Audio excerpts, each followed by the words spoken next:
నిర్మల్ జిల్లా లోకేశ్వరం మండలంలో పిప్రి గ్రామానికి చెందిన నరేష్ గౌడ్ కుటుంబాన్ని కుల గ్రామ బహిష్కరణ చేశారు. ప్రతి 2 ఏళ్లకు ఒకసారి టెండర్లు వేసి కళ్ళు బట్టీలను నింపుకుంటున్నామని నరేష్ గౌడ్ తెలిపారు. టెండర్లు వేసే క్రమంలో కులస్తులు విడిసి ఫోన్ చేసి టెండర్ వేయాలన్నారని నరేష్ చెప్పారు. 3 నెలల క్రితం తనకు యాక్సిడెంట్ కావడంతో బయటకు వెళ్లలేని పరిస్థితుల్లో టెండర్ వేయలేకపోతున్నానని తెలిపారు. టెండర్ డబ్బులు కట్టాలని ఒత్తిడి చేశారని నరేష్ ఆరోపించారు. తన కళ్ళు దుకాణంలో ఎవరైనా కళ్ళు సేవిస్తే 50,000 రూపాయల జరిమానా వేస్తామని హుకుం జారీ చేశారని నరేష్ వెల్లడించారు. దీనిపై పోలీసులకు ఫిర్యాదు చేసినట్లు చెప్పారు. దీనిపై విచారణ చేస్తున్నామని పోలీసులు తెలిపారు. అయితే నాకు వీడీసీ వాళ్ళు వేధింపులకు గురి చేస్తున్నారు. కారణం ఏంటి అని అంటే, నేను మా విలేజ్లో మా గీత వృత్తి చేసుకుంటూ జీవనం సాగిస్తున్నా. దాదాపు గత 3 సంవత్సరాలుగా నా వృత్తి చేసుకుంటూ నా భార్య పిల్లలతో ఉంటున్నా. కానీ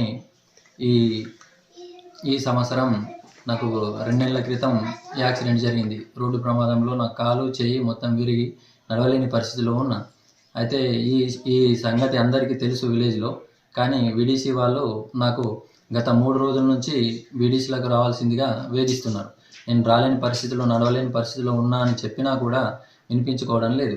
అయితే గత 4 నెలల క్రితం నన్ను మా గౌడ కులస్తులందరూ కలిసి ఏకపక్షంగా మన కుల బహిష్కరణ చేశారు.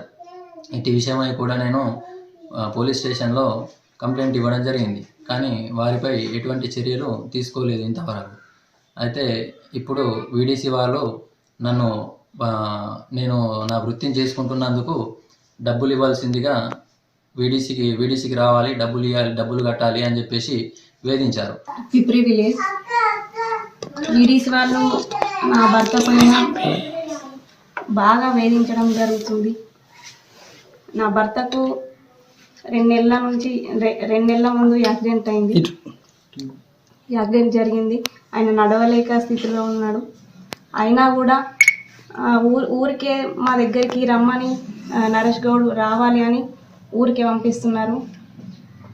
ఆయన అర్థం చేసుకోవడం లేదు. దేనికోసం రమ్మంటున్నాము? వీడిస్లకు అంటే ఇక డబ్బుల కోసము రమ్మంటున్నారు. అయినా ఒకసారి ఆయన పరిస్థితి చూడండి, పేషెంట్ని చూడండి అని చెప్పినా కూడా అర్థం చేసుకుంటలేరు. మళ్ళీ వీడీసీ మరియు గౌండ్లోళ్ళు కలిపి మా భర్త